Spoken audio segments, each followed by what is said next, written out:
Hello friends, कैसे हो आप सभी। आई होप सब अच्छे होंगे एंड आपकी एपी की प्रिपरेशन भी अच्छी चल रही होगी। और नहीं चल रही है तो कोई बात नहीं फ्रेंड्स, हम साथ मिलके अभी स्टार्ट कर देंगे। तो फ्रेंड्स, जैसा कि मैंने पोस्ट करके बताया था कि हम जल्दी एपी के लिए सीरीज स्टार्ट करेंगे, सब्जेक्ट वाइज स्टार्ट करेंगे। तो फ्रेंड्स, जो अब हम सबसे पहले सब्जेक्ट करने वाले हैं वो है इंटीग्रल इक्वेशन। तो फ्रेंड्स, इंटीग्रल इक्वेशन 3 से 4 लेक्चर में हमारा कंप्लीट हो जाएगा। ज़्यादा लेंथी मैथ नहीं है हमारा, आप ये समझ सकते हो कि एक टॉपिक ही है इंटीग्रल इक्वेशन। तो फ्रेंड्स, अगर आपको linear algebra, real analysis, complex analysis या फिर ओडी का बेसिक करना है तो चैनल पे ऑलरेडी प्रोवाइड करा रखा है, तो आप उनको जाके देख सकते हैं। वहां पे आपका लीनियर कंप्लीट है। जो हमारा असिस्टेंट प्रोफेसर का जो सिलेबस है उसके अकॉर्डिंग ही लीनियर अलजेब्रा आपको कंप्लीट लीनियर अलजेब्रा मिल जाएगा। प्लेलिस्ट बनी हुई है, आप उनको जाके देख सकते हो। और अब हम स्टार्ट करने वाले हैं इंटीग्रल इक्वेशन। इसके बाद करेंगे calculus of variation, PD, then numerical analysis and statistics. Stat के गाइज नोट्स ऑलरेडी कंप्लीट होने वाले हैं। 1 वीक में आपको नोट्स मैं प्रोवाइड करा दूंगी जितना जल्दी हो सकेगा। क्योंकि क्या है कि बच्चों को, बहुत सारे बच्चों के ऐसे मैसेज आते हैं कि स्टेट के नोट्स दे दो, स्टेट के नोट्स दे दो। तो जल्दी ही आपको स्टेट के नोट्स मिलने वाले हैं। ठीक है गाइज, तो चलो स्टार्ट करने वाले हैं। आज से हमारा जो फर्स्ट लेक्चर है वो है इंटीग्रल इक्वेशन। तो गाइज, इंटीग्रल इक्वेशन होती क्या है, इसका कहाँ यूज होगा, हम कैसे इंटीग्रल इक्वेशन को डिफाइन करेंगे कि ये इंटीग्रल इक्वेशन है, ये इंटीग्रल इक्वेशन नहीं है, कितने टाइप होते हैं, कैसे क्या। तो चलो स्टार्ट करते हैं। देखो गाइज, हमारे पास एक इक्वेशन दी हुई है, H X U X is equal to F of X plus lambda A to B K X xi you xi D xi. तो सबसे पहले तो हमें पता होना चाहिए कि एच एक्स क्या होता है, यू एक्स क्या होता है, एफ एक्स क्या है, लेमडा क्या है। यहाँ पे जो इंटीग्रल के अंदर ये लिमिट है ये क्या है, हर चीज को हम क्या करेंगे, डिफाइन करेंगे। आज हम इसमें बिल्कुल बेसिक करने वाले हैं गाइज। अगर आपको स्पीड ज्यादा लगे तो आप यूट्यूब पे ऑप्शन होता है, वहां से स्पीड स्लो भी कर सकते हो। क्योंकि गाइज फ्लो में नहीं पता चलता कि कब स्पीड थोड़ी ज्यादा हो जाती है। ठीक है ना, मैं ट्राई करूंगी कि थोड़ा स्लो ही बोलूं, बट फिर भी नहीं पता चलता मुझे, क्योंकि बच्चों के फिर कमेंट आते हैं मैम थोड़ा स्लो बोलो, थोड़ा स्लो बोलो। तो इसीलिए तो आप, मैं उनके लिए बोल रही हूँ जिनको स्पीड थोड़ी ज्यादा लगे कि आप यूट्यूब वाले ऑप्शन से जाके स्पीड को कम कर लेना। तो देखो गाइज, इंटीग्रल इक्वेशन होती क्या है। An integral equation is the equation in which the unknown function U X appear inside an integral sign. अब अननोन फंक्शन क्या गए, जिसका हमें पता ना हो। अब आप बोलोगे कि हमें कैसे पता चलेगा कि ये अननोन फंक्शन है या ये नॉन फंक्शन है। तो देखो, मैं आपको एक इंटीग्रेशन बताती हूँ। अगर मैंने यहाँ पे लिख दिया sine of x D of x, तो आप इसको इंटीग्रेशन कर सकते हो। यस, आप इसको क्या लिख दोगे, माइनस कोस एक्स। सिंपल है ना। अगर इसकी लिमिट दी हुई है मैंने, जैसे 0 से π/2 दे the sine x d x, तो आपने इसका इंटीग्रेशन कर दिया। Yes, minus cos of x और 0 से π/2, कोस π/2 0, कोस 0 पे 1, तो इसकी इंटीग्रल की वैल्यू आ गई हमारे पास 1। तो ये क्या था, जो ये इंटीग्रल जो ये था ना, ये हमारे पास फंक्शन, ये क्या था, ये नॉन फंक्शन था। लेकिन अगर मैं आपके पास ऐसे दे दूं वाई टी डी टी, तो अब आप इस इंटीग्रेशन को कैसे सोल्व करोगे। आप इस एफ ऑफ, मैंने यहाँ पे लिख दिया Y of X is equal to integration Y T D T. तो आप अब इसको कैसे सोल्व करोगे। तो इस इंटीग्रल, जो अननोन फंक्शन का जो इंटीग्रेशन है, इसको सोल्व करने के लिए हम यूज करते हैं इंटीग्रल इक्वेशन का। N integral equation is the equation in which the unknown function u of x, u है यहाँ पे, इस ux को आप वाई एक्स लिख दो, वाई टी लिख दो, वाई जाई लिख दो, आपकी चॉइस है। लेकिन हम जनरल u, जो हम क्वेश्चन में जो नोटेशन होती है वो क्या होती है, u होती है। लेकिन एग्जामिनर हमारे पास है u के प्लेस पे y भी दे सकता है। कि क्वेश्चन आएंगे तब आप देखना कि जरूरी नहीं है u ही यूज हो। तो ये आप इसको रटना मत कि u x ही अननोन फंक्शन होता है, नहीं। आपको ये पता होना चाहिए कि नॉन फंक्शन कौन सा और अननोन फंक्शन कौन सा है। ठीक है, तो अगर इस टाइप के इंटीग्रल इक्वेशन जब हमें सोल्व करनी होती है अननोन फंक्शन के लिए, तो हम इंटीग्रल इक्वेशन का यूज करते हैं। तो जो हमारी इंटीग्रल इक्वेशन की जो मेनली जो टाइप होती है वो होती है H X U X is equal to F of X plus lambda A x to B X K X xi U xi D xi. तो चलो अब हम सबको बारी बारी से क्या करते हैं, डिनोट करते हैं कि एच एक्स क्या होता है, यू एक्स क्या होता है। तो देखो सबसे पहले हमारी बात आती है एच ऑफ एक्स की। एच ऑफ एक्स क्या होता है? एच एक्स कोई भी फंक्शन है, कॉन्स्टेंट फंक्शन है, अननोन फंक्शन है, क्या है? तो जो हमारा सिलेबस के अकॉर्डिंग गाइज एच एक्स क्या हमारा एक इंटीजर टाइप में होता है, नेचुरल, नॉन नेचुरल या फिर रियल एस टाइप से। तो एच एक्स पे हमारे दो केस चलते हैं, या तो एच एक्स जीरो हो जाए या फिर एच एक्स नॉन जीरो हो। नॉन जीरो हो तो एच एक्स क्या हो सकता है, वन हो सकता है, टू हो सकता है, थ्री हो सकता है। मीन्स हमें क्या पता चलने लग रहा है कि जो एच एक्स है ना वो क्या होता है, कॉन्स्टेंट फंक्शन होता है। वो जीरो भी हो सकता है और वो नॉन जीरो भी हो सकता है। जब एच एक्स जीरो हो जाता है तो इंटीग्रल इक्वेशन क्या हो जाएगी, zero into you of x, तो जीरो हो जाएगा। तो हमारी इंटीग्रल इक्वेशन किस में कन्वर्ट हो जाएगी गाइज, इंटीग्रल इक्वेशन कन्वर्ट हो जाएगी F of X plus lambda A x to B X K X xi you xi D xi. Okay और अगर एच एक्स नॉन जीरो है तो एच एक्स क्या हो सकता है, वन टू थ्री। लेकिन जो हमारा सिलेबस में है ना गाइज, हमारे सुनना आप मेरी बात, जो हमारा एपी का सिलेबस दिया हुआ है या जो हम स्टडी करते हैं एमएससी लेवल तक, मास्टर्स लेवल तक, वहां पर हम एच एक्स को वन ही कंसीडर करके स्टडी करते हैं। तो अगर एच एक्स नॉन जीरो तो जरूरी नहीं, अगर टू हो गया तो टू हो गया तो इसको हम डिवाइड कर देते हैं, सिंपल। बट हमारा जो एच एक्स, जो हम इंटीग्रल इक्वेशन को सोल्व करते हैं तो यहाँ पे वन इंटू यू एक्स करते हैं ना, तो क्या हो जाता है कि u x into one u x ही बन जाता है। इसलिए हमारा जो हम बोल देते हैं कि सिलेबस में ओनली वन के लिए दिया हुआ है। ओके तो अगर एच एक्स नॉन जीरो है और एच एक्स क्या है हमारे पास, एच एक्स हो गया हमारे पास वन, तो इंटीग्रल इक्वेशन क्या बन जाएगी, तो इंटीग्रल इक्वेशन बन जाएगी guys U of X is equal to F X plus A x to B X K X xi U xi D xi. अब सुनना आप मेरी बात, इंटीग्रल इक्वेशन होती है वो क्या होती है, फर्स्ट काइंड होती है, सेकंड काइंड होती है, जनरली जो हमारे सिलेबस में दी हुई है। फर्स्ट काइंड इंटीग्रल इक्वेशन किसको बोलते हैं और सेकंड काइंड इंटीग्रल इक्वेशन किसको बोलते हैं? देखो मैं बिल्कुल सिंपल सा ये बताने लग रही हूँ आपको, सुनना मेरी बात बस एक बार। जो अननोन फंक्शन होता है ना ये यू जाई, इसको अब आप बोलोगे यहाँ पे तो आपने यू एक्स लिखा था, अरे गाई जिसके अंदर हमारा इंटीग्रल परफॉर्म करने लग रहा है उसी से तो अननोन फंक्शन को डिनोट करते हैं ना। अगर यहाँ पे हमारा यू एक्स डी एक्स होता, लेकिन डी जाई है तो यहाँ पे क्या हो गया, यू जाई। तो जो यू जाई है ना, ये क्या हमारे पास, ये हमारे पास है अननोन फंक्शन, है ना। अगर अननोन फंक्शन पूरे इंटीग्रल इक्वेशन में एक बार है तो फर्स्ट काइंड, और अगर दो बार दिखने लग रहा है तो सेकंड काइंड। अब देखो सुनो मेरी बात, अब आप बोलोगे यहाँ पे तो यू एक्स है और यहाँ पे यू जाई है, तो आपने दो बार ऐसे कैसे बोल दिया? तो आप एक सेकंड के लिए एक्स और जाई तो क्या है हमारे पास, एक वेरिएबल है गाइज। फंक्शन तो क्या है हमारे पास, यू है ना। तो यू अगर दो बार दिखने लग रहा है तो आपके पास हो जाएगी सेकंड काइंड, और अगर यू एक बार दिखने लग रहा है तो वो इंटीग्रल इक्वेशन हो जाती है first kind.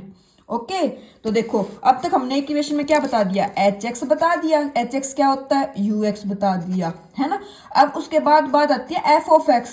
F of x का क्या रोल होता है हमारे इंटीग्रल इक्वेशन में? तो एफ ऑफ एक्स के भी गाइज दो टाइप है, या तो एफ ऑफ एक्स जीरो हो जाए या F of x non zero हो जाए। उसके बाद गाइज देखो F of x non zero, तो ये जरूरी नहीं है कि वो हमारे पास कॉन्स्टेंट हो, नो, कॉन्स्टेंट हो सकता है, पोलिनोमियल हो सकता है, ट्रिग्नोमेट्री फंक्शन हो सकता है, कुछ भी हो सकता है F of x non zero में। ओके जैसे यहाँ पे थी ना एच एक्स ऑफ के लिए कि यहाँ पे हमारे क्या होगा, एक कांस्टेंट होगा, इंटीजर होगा, नॉन नेगेटिव इंटीजर होगा। लेकिन एफ ऑफ एक्स पे कोई रेस्ट्रिक्शन नहीं है, या तो जीरो होगा या नॉन जीरो होगा। अगर हमारे पास एफ ऑफ एक्स जीरो हो जाता है तो उस इंटीग्रल इक्वेशन को क्या बोल देते हैं, उस इंटीग्रल इक्वेशन को बोल देते हैं होमोजीनियस। और अगर F of x non zero है तो उसको बोल देंगे नॉन होमोजीनियस। आई होप आपको अब तक समझ में आया होगा कि एफ ऑफ एक्स जीरो है तो homogeneous, F of x non zero है तो नॉन होमोजीनियस। उसके बाद गाइस बात आती है लैम्डा की। लैम्डा क्या होता है, ये होती है हमारे पास आइगन वैल्यू। आइगन वैल्यू इसका क्या रोल होगा, जब हम इंटीग्रल इक्वेशन को सोल्व करेंगे ना तो इसका रोल होगा। यहाँ पे लैम्डा क्या होता है हमारा, लैम्डा होता है constant, one minus one two, मतलब इंटीजर हो सकता है। अगर लैम्डा जीरो हो गया तो लैम्डा जीरो हो गया तो क्या हो गया, H X U X is equal to F of x, तो ये क्या हो गया, कोई फंक्शन ही नहीं बना, है ना। तो जो लैम्डा हम बात करते हैं लैम्डा नॉन जीरो इंटीजर होता है। ओके, तो जो लैम्डा होता है वो हमारा क्या होता है, नॉन जीरो होता है। उसके बाद बात आती है गाइस इंटीग्रल साइन की, कि a x to B x integration के अंदर। तो देखो a x to B x होता है ना इंटीग्रेशन के अंदर, ये हमारा टू टाइप से डिफाइंड होगा। एक तो होता वोल्टेरा, एक होता फेरेडोल। कोई कोई इसको फ्रीडोलम बोलते हैं, कोई मतलब हर किसी का, जैसे आपके टीचर ने आपको फ्री होडलम बताया तो आप वो बोलोगे, फेरिडोल बताया तो वो बोलेंगे। तो वो सबकी अपना अपना बोलने का भी होता है। जैसे हम जब पढ़ते थे ग्रेजुएशन में तो हमारे टीचर ने बताया था फेरेडोल, तो हमारी तब से आदत है फेरेडोल बोलने की, कि वोल्टेरा इंटीग्रल इक्वेशन और फेरेडोल इंटीग्रल इक्वेशन। तो ये आप ये मत बोलना कि, क्योंकि बहुत से बच्चों की आदत होती है कि वो बोलते हैं, जिसने जो सुना होगा ना, जिसने जो पढ़ा होगा वो वही बोलेगा। कोई बोलेगा फ्रीडोलम है ये तो मैम, तो आप फ्रीडोलम बोल लेना, मैं फेरेडोल बोलने लग रही हूँ क्योंकि मेरी आदत फेरेडोल बोलने की है कभी से इसको। ओके, तो दो टाइप की इंटीग्रल इक्वेशन होती है हमारे पास, वोल्टेरा इंटीग्रल इक्वेशन और Fredholm integral equation. Volterra integral equation क्या होती है गाइस, देखो वी, आप सुनना मेरी बात बस एक बार, वी से क्या हो जाएगा हमारे पास वेरिएबल। ओके, और एफ से क्या हो जाता है हमारे पास फिक्स। तो मेरी बात अभी ध्यान से सुनना आप लोग, कि जो इंटीग्रल इक्वेशन है ना, जो लोअर लिमिट होती है इसकी हमारे पास क्वेश्चन में, जो इंटीग्रल इक्वेशन में जो हम स्टडी करने वाले होते हैं, जो लोअर लिमिट होती है वो हमारे पास क्या होती है, जीरो होती है हमेशा। चाहे वो वोल्टेरा इंटीग्रल इक्वेशन हो, चाहे वो फेरेडोल इंटीग्रल इक्वेशन हो, ये हमारे पास क्या होती है, जीरो होती है। और ये क्या होती है, फिक्स होती है। तो इस पे तो हमें बात करनी ही नहीं, यहाँ से हम नहीं बता सकते कि ये फेरेडोल इंटीग्रल इक्वेशन है या वोल्टेरा इंटीग्रल इक्वेशन है। अब देखिए मैंने आपको क्या बताया, वोल्टेरा मीन्स वेरिएबल। अब आप समझ गए होंगे कि अगर यहाँ पे हमारे पास वेरिएबल है तो क्या हो जाएगी ये, तो ये हो जाएगी वोल्टेरा इंटीग्रल इक्वेशन। और यहीं अगर हमारे पास 0 to 1 है या फिर 0 to L है, L क्या है हमारे पास, L है non zero, and L belongs to Z positive. Okay, तो L क्या हो सकता है हमारे पास, L 1 2 3 4 5 कुछ भी हो सकता है। ओके, तो अगर 0 to L है मीन्स अपर लिमिट क्या हो गई, कांस्टेंट हो गई। तो ये क्या हो जाएगी हमारे पास, तो ये हो जाएगी फेरेडोल इंटीग्रल इक्वेशन। अगर अपर लिमिट वेरिएबल है तो वोल्टेरा इंटीग्रल इक्वेशन। अगर अपर लिमिट कांस्टेंट है मीन्स कांस्टेंट क्या होता है, एक फिक्स ही होता है ना, कि कुछ भी वैल्यू करो कांस्टेंट तो कांस्टेंट ही रहेगा, उस पर इफेक्ट नहीं पड़ेगा किसी भी वैल्यू का। तो वो हमारे पास क्या हो जाती है, फिक्स हो जाती है। तो फिक्स हो जाएगी तो वो क्या हो जाएगी, हमारी फेरेडोल इंटीग्रल इक्वेशन हो जाएगी।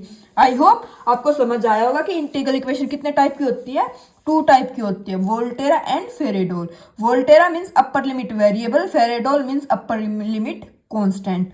उसके बाद देखो, उसके बाद गाइज बात आती है हमारी के एक्स जाई की। तो के एक्स जाई क्या होता है गाइज, के एक्स जाई होता है हमारे पास कर्नल ऑफ इंटीग्रल इक्वेशन। अब कर्नल कितने टाइप के होते हैं ये देखो, मेनली जो कर्नल होते हैं वो दो टाइप के होते हैं, तीन टाइप के होते हैं। सिमेट्रिक कर्नल,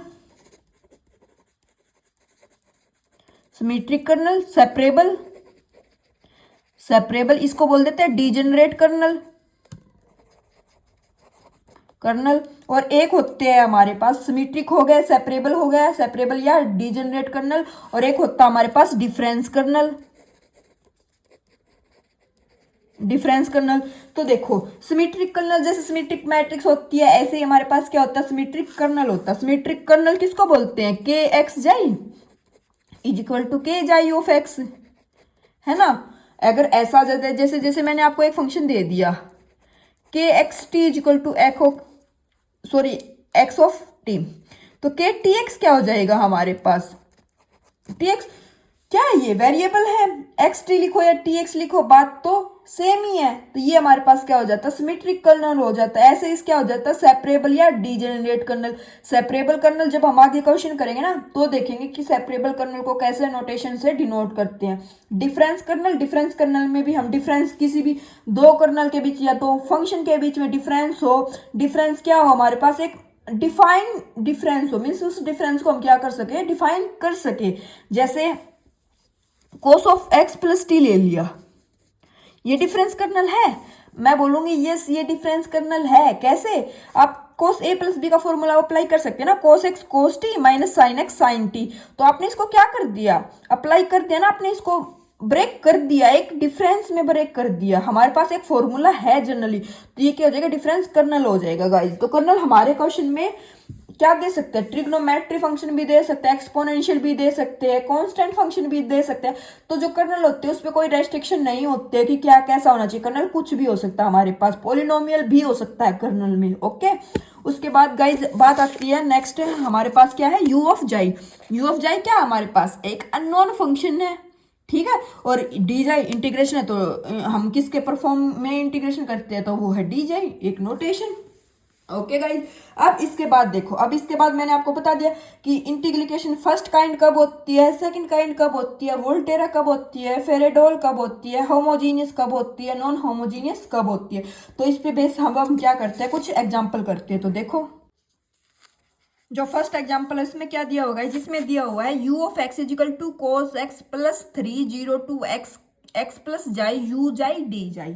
तो देखो यू कितने टाइम प्रेजेंट है, 2 टाइम प्रेजेंट है, तो यहाँ से पता चल गया क्या होगी, ये हमारे पास ये होगी हमारे पास सेकंड काइंड।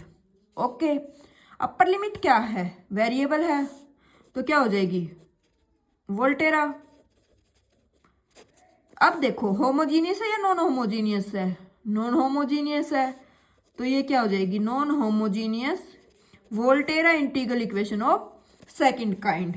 आई होप आपको डाउट क्लियर होगा, पता चल गया होगा कि हमें इंटीग्रल इक्वेशन को कैसे चेक करना है कि कौन होमोजीनियस है एंड कौन नॉन होमोजीनियस है। अब देखो next example, u of x is equal to U of T D T. तो u कितने टाइम प्रेजेंट है, एक बार यहाँ पे, एक बार यहाँ पे, 2 बार, तो क्या हो जाएगी, सेकेंड काइंड हो जाएगी। अपर लिमिट क्या है, फिक्स है, कांस्टेंट है, तो फेरेडोल इंटीग्रल इक्वेशन। और कोस एक्स है क्या है, नॉन होमोजीनियस, ये क्या हो जाएगी गाइज, हमारे पास ये हो जाएगी non homogeneous Fredholm integral equation of second kind. अब नेक्स्ट एग्जांपल है गाइज, इसमें क्या दे दिया, इसमें दे दिया 1 is equal to cos x plus 3 0 to x x plus t u t D t. U कितने टाइम प्रेजेंट है, एक बार, तो यहाँ से पता चल गया ये हमारे पास क्या होएगी गाइज, ये हो जाएगी हमारे पास फर्स्ट काइंड। अब देखो, अब कुछ बच्चे सोचेंगे यहाँ पे 1 दे तो रखा है ना, u ऑफ x 1 हो जाएगा। नहीं गाइज, इस 1 को हम अगर इस साइड ले जाएंगे तो cos x माइनस 1 हो जाएगा, और ये हमारा क्या हो जाएगा, ये हमारा हो जाएगा f of x। Okay, plus 3, ये हमारे पास क्या हो जाएगा, लैम्डा हो जाएगा। के एक्स जाई क्या हो जाएगा हमारे पास, के एक्स टी है तो के एक्स टी लिख दो, ये हो जाएगा कर्नल। यू टी क्या है, अननोन फंक्शन है। ये इक्वेशन कैसी है, वोल्टेरा। तो आई होप ये क्या हो जाएगी हमारे पास, Volterra integral non homogeneous Volterra integral equation of first kind. ठीक है गाइज, अब देखो, अब हम वेरीफाई करते हैं क्या कि ये वोल्टेरा इंटीग्रल इक्वेशन को जनरली सोल्व कैसे करते हैं। इस टाइप का क्वेश्चन हमारे एग्जाम में नहीं आना, लेकिन बेसिक है ये।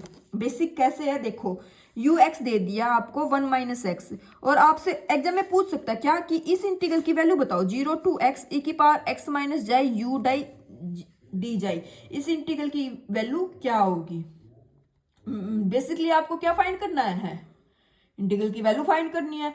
अननोन फंक्शन क्या है, u ऑफ जाई, हमें क्या दिया हुआ है guys, u of x। x और जाई क्या है, वेरिएबल है, तो x को किससे रिप्लेस करते हैं, हम जाई से रिप्लेस करते हैं। तो x के प्लेस पे जाई पुट किया तो 1 माइनस जाई, इंटीग्रल के अंदर क्या कर दो, वैल्यू पुट कर दो, वैल्यू पुट की, e की पावर x क्या है, कांस्टेंट फंक्शन है, बाहर किया। अब इस इंटीग्रल को क्या किया, सोल्व किया, first into second u into V से इंटीग्रल को सोल्व किया, इंटीग्रेशन की लिमिट पुट की, इंटीग्रेशन की लिमिट पुट की, तो वेरीफाई कर दिया। हमारे इसने बोला था x के इक्वल आएगा, यस, आप सोल्व करोगे तो ये हमारे पास किसके इक्वल आने लग रहा है गाइज, आप देख लो, ये हमारे पास x के ही इक्वल आने लग रहा है। ओके, तो ऐसे हम क्वेश्चन को क्या करेंगे गाइज, सोल्व करेंगे। हमारे पास और भी क्वेश्चन है, मैं दिखाती हूँ आपको कि आपको वेरीफाई करने हैं। देखो जैसे ये क्वेश्चन है हमारे पास, इसमें क्या दे दिया, यू एक्स दे दिया ई पावर एक्स 2x माइनस 2/3, और ये इंटीग्रल इक्वेशन दे रखी है, क्या दे रखी है, U X plus 2 0 to 1 E power x minus xi you xi D xi, इसके इक्वल आएगा या नहीं आएगा। यहाँ पे तो इससे हमें जस्ट वेरीफाई कराने लग रहा है, यस और नो में आंसर देना है हमें।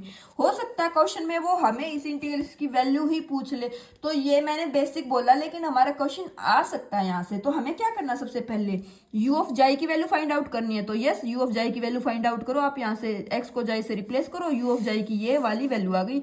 इंटीग्रल में क्या कर दो, पुट कर दो। इंटीग्रल में पुट करोगे तो देखो you X plus 2 0 to 1 E power x minus जाई, इस इंटीग्रेशन को क्या करोगे, सोल्व करोगे। ई माइनस जाई से ई जाई क्या हो जाएगा, कैंसिल आउट हो जाएगा। ई पावर एक्स क्या कॉन्स्टेंट है, बाहर आ जाएगा। You of X plus 2 E power x 0 to 1 this, इसको सोल्व करो, इसको सोल्व करोगे, वेरीफाई करोगे तो ये हमारे पास क्या आ जाएगा, 2x ई पावर एक्स ही आ जाएगा लास्ट में। ओके, एक क्वेश्चन और देखते हैं। ये तो इजी इजी क्वेश्चन है, एक थोड़ा टफ क्वेश्चन देखते हैं। देखो जैसे u of x is equal to 1 minus x 0 to x e power x minus xi you xi D xi is equal to x। हमें बताना है क्या ये वैल्यू x के इक्वल आ जाएगी, वेरीफाई करना है। तो यू एक्स क्या दे दिया, 1 माइनस एक्स, सॉरी ये तो हमने कर दिया था। नेक्स्ट क्वेश्चन देखो, नेक्स्ट क्वेश्चन में क्या दिया हुआ है गाइस, हमें दिया हुआ है यू एक्स दे दिया कोस ऑफ एक्स 2x, और यू तो यू जाई क्या हो जाएगा हमारे पास, कोस 2 जाई, और यू एक्स क्या डिफाइन कर दिया हमने, यू एक्स डिफाइन कर दिया ये वाला you x cos x plus 3 0 to π के X xi you xi D जाई। और के एक्स जाई हमारे यहाँ पे क्या कर रखा है, डिफाइन कर रखा है। के एक्स जाई क्या है, साइन एक्स कोस जाई, जब एक्स क्या कहाँ से कहाँ तक है, 0 to जाई है। और कोस एक्स साइन जाई, जब हमारा एक्स कहाँ से कहाँ पे है, जाई टू पाई पे है। अपर लिमिट क्या थी, पाई, तो पाई तक जाएगा, 0 से स्टार्ट होगा, पाई पे जाके खत्म हो जाएगा। ओके, कौन, एक्स। तो देखो अब हमें कैसे पता चलेगा कि 0 से पाई को कैसे ब्रेक करें। तो हम 0 से पाई को कैसे ब्रेक करेंगे गाइज, हमारे क्या दे रखा है, के X xi you xi D xi. तो मैं यहाँ पे पहले आपको ब्रेक करना बताती हूँ। कोई भी फंक्शन है a to b, के X xi you xi D xi. Okay guys, तो हम इसको कैसे ब्रेक करते हैं, तो देखो सुनो मेरी बात। अननोन फंक्शन क्या है, किसके विद रिस्पेक्ट टू इंटीग्रेशन करने, विद रिस्पेक्ट टू जाई। तो जो जाई होता है ना हमारा, वो अपर लिमिट जो होती है इससे तो छोटा होता है, जो लोअर लिमिट होती है इससे क्या होता है हमारे पास, बड़ा होता है। तो जो जाई बिलोंग करेगा वो करेगा a to b। ओके, तो जो हम ब्रेक करेंगे 0 to π को, 0 to x और x to π ब्रेक करेंगे। क्यों ब्रेक करेंगे, अब आप बोलोगे, सुनना मेरी बात, कि हमने यहाँ पे x क्यों पुट किया मैम, जाई क्यों नहीं पुट किया। अरे गाइज, अगर मैं यहाँ पे भी जाई पुट कर देती x के प्लेस पे, तो इंटीग्रेशन विद रिस्पेक्ट टू जाई करते हो, और इंटीग्रेशन में विद रिस्पेक्ट टू जाई इंटीग्रेट कैसे कर सकते हो आप, किसी अननोन फंक्शन की ही तो वैल्यू इंटीग्रेशन में पुट करते हैं ना, सोल्व करने के बाद। समझ रहे हो आप मेरी बात, क्या आप कभी ऐसे करते हो क्या, 0 to x sine x d x, sine x का माइनस कोस ऑफ एक्स हो जाएगा, और इसमें फिर से 0x पुट करेंगे। हमारा क्या होता है यहाँ पे, जो यहाँ पे इंटीग्रेंड जिसके विद रिस्पेक्ट टू इंटीग्रेशन करते हैं, तो यहाँ पे upper limit, sorry upper limit बोल रही हूँ, लोअर या अपर लिमिट क्या होती है, एक अलग वेरिएबल होता है। ओके, तो क्या हो जाएगा गाइज, ये हो जाएगा 0 to x और x to π।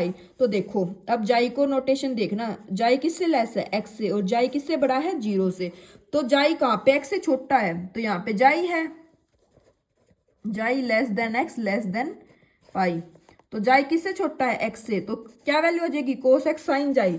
तो 0 to x cos x sine xi, you xi कितना हो जाएगा हमारे यहाँ से, कोस 2 जाई। तो कोस 2 जाई क्या कर देंगे हम यहाँ पे पुट कर देंगे, कोस ऑफ 2 जाई डी जाई। ओके, फिर x to π, अब जाई किससे बड़ा है यहाँ पे,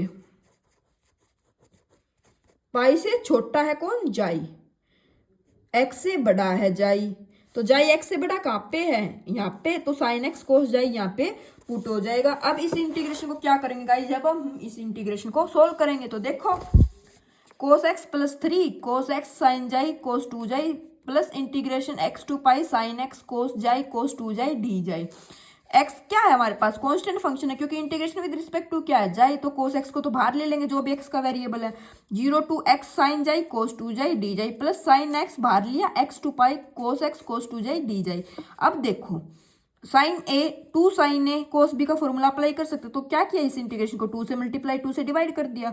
तो 2 साइन ए कोस बी का क्या फॉर्मूला होता है, साइन ए प्लस बी प्लस साइन ए माइनस बी किया। सेम यहाँ पे 2 से मल्टीप्लाई 2 से डिवाइड करेंगे, 2 कोस ए कोस बी का क्या हो जाता है, कोस ए प्लस बी प्लस कोस ए माइनस बी, ये किया। अब इस इंटीग्रेशन को क्या करेंगे, अप्लाई कर देंगे, सोल्व कर देंगे, अपर लिमिट पुट करेंगे, लोअर लिमिट पुट करेंगे। आप सोल्व करोगे तो आपकी लास्ट में वैल्यू क्या आ जाएगी गाइज, आपकी लास्ट में वैल्यू cos 2x ही आ जाएगी। ओके, तो आई होप आपको समझ में आया होगा। आप इसकी, मैं सोल्व कर सकती थी गाइज, टाइम वेस्ट ही होता। आपको प्रैक्टिस किसको करनी है, प्रैक्टिस तो आपको करनी है ना। तो आपको तो बस क्या है, क्वेश्चन मिलने चाहिए और आप उनकी प्रैक्टिस करना। ओके, क्वेश्चन मैं बाद में आपको दे भी दूंगी प्रैक्टिस के लिए। तो अब इससे नेक्स्ट क्वेश्चन जो देखते हैं, इसमें क्या देखते हैं गाइज हम, अब देखो जो हमारे पास इंटीग्रल इक्वेशन है, इसमें क्या होती है, वोल्टेरा इंटीग्रल इक्वेशन और Fredholm integral equation. Volterra integral equation किस पे होती है, आपने ध्यान दिया हो तो हमारे पास 0 to x होता है। x तो क्या है, वेरिएबल है, वेरिएबल पे कभी लिमिट हो सकती है, नहीं। लिमिट की वैल्यू जो इनिशियल कंडीशन में होती है वो किस पे डिफाइन करेंगे, हम किसी नॉन फंक्शन पे ही करेंगे ना।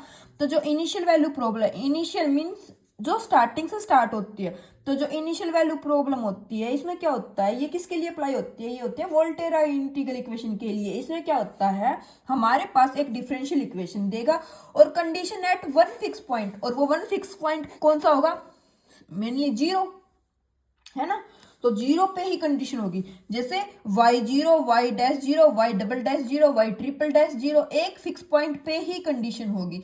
एक फिक्स पॉइंट पे कंडीशन गिवन है तो वो हो जाएगी हमारी इनिशियल वैल्यू प्रॉब्लम, और उसमें हमें क्या करना होता है, वोल्टेरा इंटीग्रल इक्वेशन में कन्वर्ट करना होता है इनिशियल वैल्यू प्रॉब्लम को। अगर एक से ज्यादा पॉइंट पे गिवन है कंडीशन तो वो क्या होती है, boundary value problem.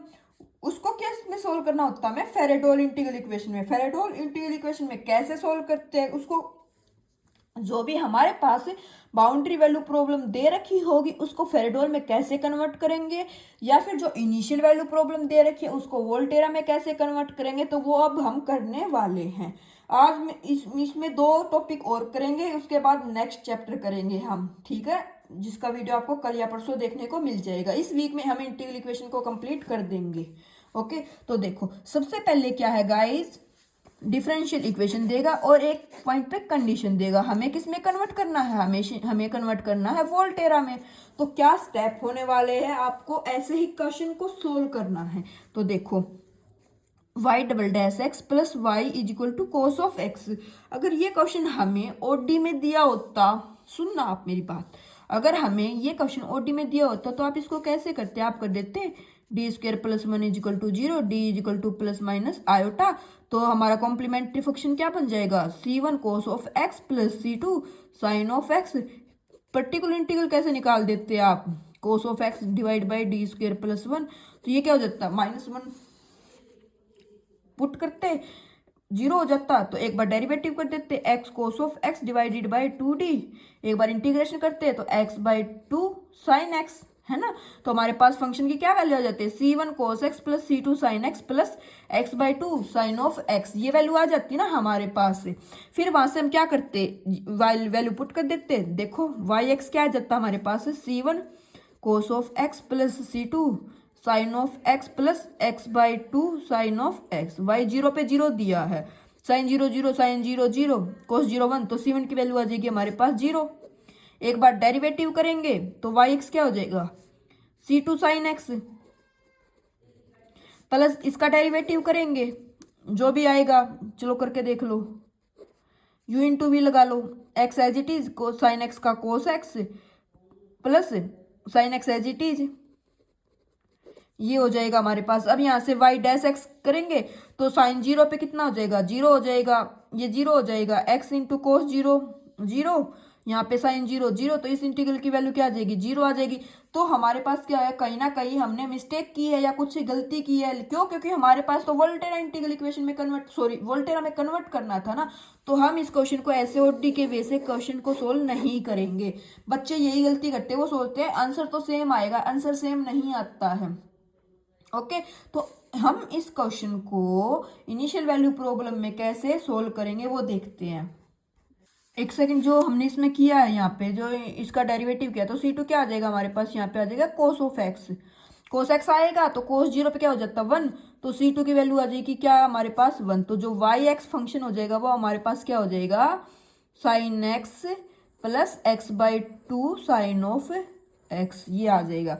Sine x common ले सकते हो आप यहाँ से, तो क्या आ जाएगा sine x by two plus x, ये हमारे पास क्या आ गई इंटीग्रल की वैल्यू आ गई, सॉरी वाई एक्स की वैल्यू आ गई। ओके, लेकिन हमें तो क्या करना है इसको, इसकी integral value initial value problem को वोल्टेरा में कन्वर्ट करना। तो वोल्टेरा में कन्वर्ट करने के लिए हम दो मेथड से इस क्वेश्चन को क्या करते हैं सोल्व करते हैं। एग्जाम में कोई भी आंसर आ सकता है। तो जो फर्स्ट वे है वो क्या है देखो, y double dash plus y is equal to cos of x, और वाई जीरो पे दिया है हमारे पास जीरो, वाई डैश जीरो पे दिया है 1। तो कैसे सोल्व करेंगे देखो, first way y double dash को इसी साइड रखो, cos of x minus y, ये एक्स का फंक्शन चलने लग रहा है ना, integration both side, integration both side करोगे तो y double dash x integration cos of x limit 0 to x. अब आप बोलोगे लिमिट 0 टू एक्स कैसे मैम, एक्स कैसे पुट किया आपने, क्योंकि गाइज इनिशियल वैल्यू प्रॉब्लम है। तो इनिशियल वैल्यू प्रॉब्लम किसके लिए होती है, वोल्टेरा के लिए। तो वोल्टेरा में अपर लिमिट क्या होती है, वेरिएबल होती है, minus y of x D of x. अब integration y double dash x का क्या हो जाएगा, y x minus sorry y x limit put करेंगे, कोस एक्स का इंटीग्रेशन क्या हो जाएगा साइन एक्स में 0 टू एक्स लिमिट पुट करेंगे, minus y of x D of x. Y x क्या है अननोन फंक्शन, इसको हम सोल्व नहीं कर सकते। तो y dash x limit put करो, y dash 0 is equal to sine of x, minus 0 put करेंगे sine 0 0 minus y x d x. Y dash zero की वैल्यू क्या दे रखी है 1 दे रखी है, तो y dash x is equal to यहाँ पे 1 आएगा, उस साइड जाके प्लस 1 हो जाएगा, 1 plus sine x minus y of x D of x. Okay, अब देखो एक बार और इंटीग्रेशन करेंगे तो ये कितना हो जाएगा वाई ऑफ एक्स हो जाएगा 0 to x limit is equal to इसका कितना हो जाएगा x minus cos x minus y of x D of x square हो जाएगा। डेरिवेटिव दो बार हो जाएगा ना, इंटीग्रेशन दो बार इंटीग्रेशन हो जाएगा। अब देखो वाई एक्स, वाई जीरो पे कितना दिया हुआ है 0 दिया हुआ, तो वाई जीरो पे तो 0, तो इसका कितना हो जाएगा x minus cos of x. Cos of x पे क्या करेंगे 0 टू एक्स क्या करेंगे लिमिट पुट करेंगे है ना, और 0 to x y of x D of x square put करेंगे, तो वाई एक्स कितना आ जाएगा x minus cos x, cos zero कितना होता है 1 minus 0 to x y x D of x square, ये आ गया। अब ये वाला जो इंटीग्रेशन है ना, अब आप बोलोगे कि ये तो इसको कैसे सोल्व करें मैं, है ना, इसको कैसे सोल्व करें। तो इसके लिए हमारे पास इनिशियल वैल्यू प्रॉब्लम में मेथड होता है क्या, कि जब इंटीग्रेशन एक से ज़्यादा टाइम हो ज़्यादा बार हो तो हम कैसे करेंगे। तो देखो यहाँ पे मैंने यही नोटेशन डिनोट कर रखी है कि अगर इंटीग्रेशन जैसे यहाँ पे डी एक्स स्क्वायर का क्या मीनिंग है 0 to x 1 sorry x to x 1 लिख लेते हैं, y of x D of x into d of x x1 d of x2, है ना। ये नोटेशन इसका मतलब ये है हमारे पास।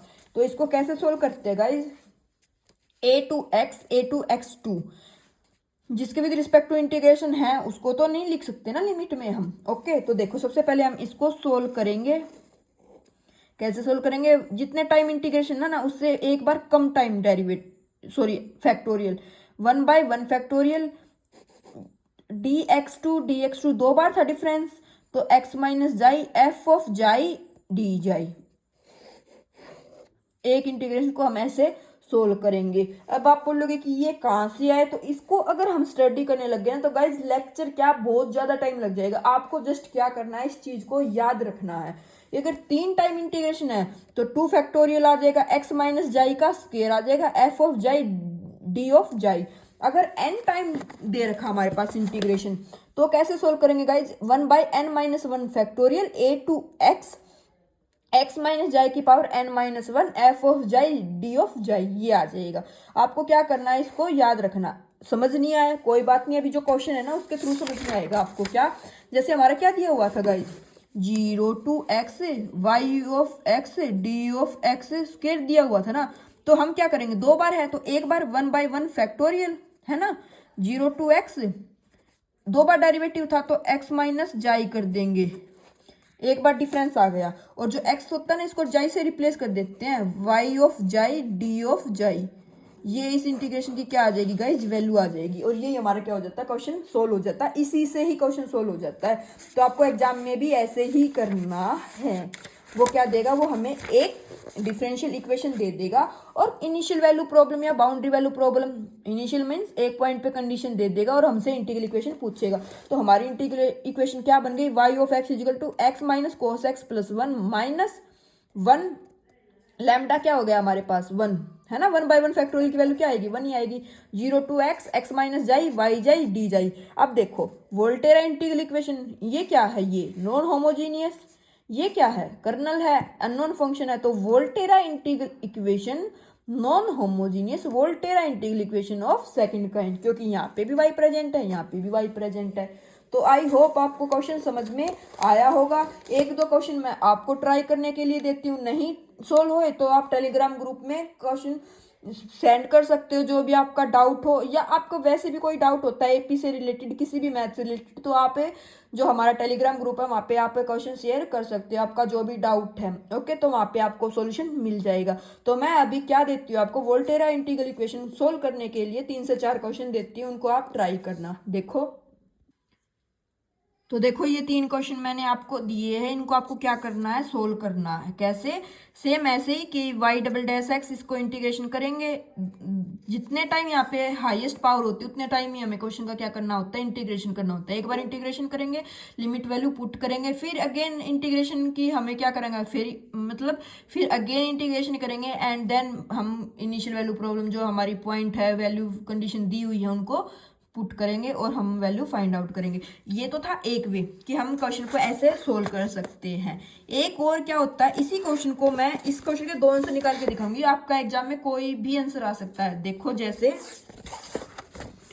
y double dash plus y is equal to cos of x, okay, y 0 पे 0 दिया हुआ है एंड y डैश 0 पे हमारे पास क्या दिया हुआ है, 1 दिया हुआ है। तो हम कैसे सोल्व कर सकते हैं सेकंड वे से, तो सेकंड वे से हम क्या करते हैं गाइस, y डबल डैश होता है ना, इसको हम एक फंक्शन मान लेते हैं u ऑफ x, ओके। अब इसका क्या करेंगे, इंटीग्रेशन करेंगे, एक बार इंटीग्रेशन करेंगे तो y dash x minus y dash 0 is equal to integration u of x d of x हो जाएगा। y डैश 0 की वैल्यू क्या दी हुई है हमारे पास, 1 दी हुई है, तो -1 is equal to u of x d of x। इसको इस साइड ले जाओ तो y dash x is equal to 1 plus integration u of x d of x। एक बार और इंटीग्रेशन कर देंगे तो y डैश x का क्या हो जाएगा, y x minus y of 0 is equal to x plus integration 0 to x u x D of x square बन जाएगा। y 0 पे क्या दिया हुआ, 0 दिया हुआ, तो y x की क्या वैल्यू आ जाएगी हमारे पास, आ जाएगी 0 to x, x माइनस जाई, u जाई, डी जाई, 2 बार था तो एक बार डिफरेंस करने आ जाएगा, 1/1 फैक्टोरियल है ना, तो लिखने की नीड है नहीं।